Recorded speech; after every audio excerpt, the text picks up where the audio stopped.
Boas palavras para um bom dia.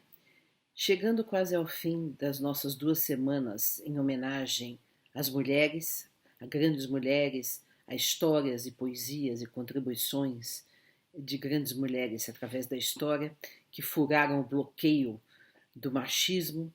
Hoje vou falar de uma grande mulher brasileira que teve um papel ainda desconhecido pela grande maioria das pessoas, muito importante no começo do século XX, Anália Franco, né, que morreu da gripe espanhola em 1919. E ela foi uma mulher extraordinária, porque, bom, já vou contar um pouco a história dela para vocês conhecerem. Em, já com 18 anos de idade, ainda no século XIX, tinha sido promulgada a Lei do Ventre Livre, ou seja, as crianças negras que nasciam de pais escravizados não eram mais escravas. E aí o que acontece? Que faziam os fazendeiros? Colocavam essas crianças para fora, né? Porque eles não iam sustentar, né? Crianças que não iam ser propriedade deles, né? E o que acontece? Com 18 anos de idade, a Anália Franco já acolheu essas crianças, né, e começou a trabalhar com elas, quer dizer, acolhê-las, cuidar delas, né, inclusive com apoio, na época, de republicanos, de abolicionistas, e aí ela se dedicou a vida inteira à educação e teve um trabalho bastante de vanguarda para a sua época, feminista, porque vejam, ela fundou uma associação feminina beneficente no sentido de amparar mulheres, né, e seus filhos. E a maioria dessas mulheres eram mães solteiras.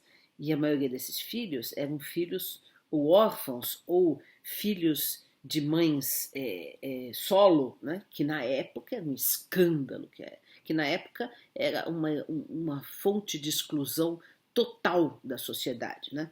O que poderia fazer uma mulher no final do século XIX, início do século XX, quando ela se tivesse um filho fora do casamento, seja antes de casar ou fora do casamento, enfim, ou depois de ter vivido ou viúva, sozinha. Né? O que ia acontecer com essa mulher? Ela tinha três possibilidades, na verdade. Convento, se fosse rica, prostituição, se fosse pobre, ou hospício, né? Porque muita gente internava mulheres no hospício porque elas não se enquadravam socialmente nos padrões exigidos, esperados, impostos pela sociedade. Então ela fez uma chamada colônia de regeneração, claro, o nome hoje nos cabe mal, né? Mas era o que na época se propunha, mas ela não tinha essa visão moralista impositiva absolutamente, né? Onde as mulheres podiam ficar lá, onde ela acolhia filhos, né? E mais do que isso, ela profissionalizava mulheres. Vejam, no início do século XX, mulheres, e aliás até a década de 40 foi isso no Brasil, as mulheres passavam da tutela do pai para a tutela do marido. A mulher não podia trabalhar, não tinha autonomia, não tinha nada, não tinha direito a voto, né? É, e ela então profissionalizava essas mulheres, se tornavam contadoras, artesãs, professoras, né? Das suas quase 200 escolas que ela fundou, de suas quase 100 escolas que ela fundou no estado de São Paulo. Ela era nascida no Rio de Janeiro, em Resende, mas passou a vida em São Paulo. E ela fundou escolas, abrigos, creches, né, para as crianças filhas dessas mulheres e também órfãos, ou seja, fez um trabalho de acolhimento e de educação fantástico, inspirando-se na época nos grandes educadores que estavam em moda na Europa, Madame Pape Carpentier, Friedrich Fröbel, que trabalharam as ideias do Jardim da Infância.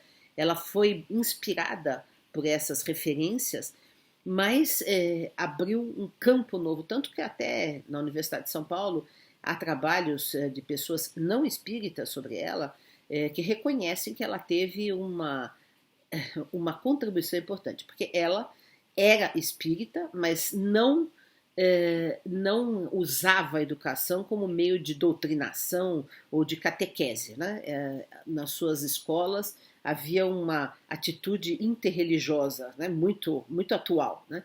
Além do que existia uma inclusão, né? Além da inclusão social, uma inclusão étnica, né? Porque havia tanto crianças quanto mães, quanto professoras negras.